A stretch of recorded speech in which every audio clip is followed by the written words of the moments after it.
Hi everyone, thanks for watching. This is Candace Reese coming to you with a really quick video. I decided to record a really quick section of me round brushing my client's fine natural curly hair, and it literally is just this one section of me round brushing and blow drying.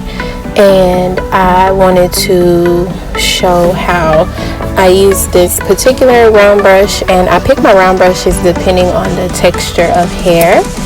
And I want you guys to notice how I am not touching the actual nozzle to her hair, but I am making sure to get it really close, but not actually on the hair.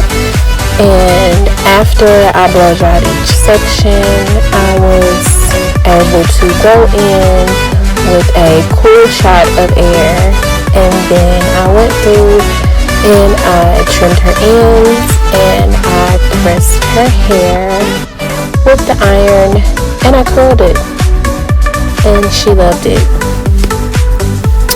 So I hope you guys enjoyed this very quick video, and I hope to see you guys in the next video. Thanks for watching. See you next time. Don't forget to subscribe. Bye.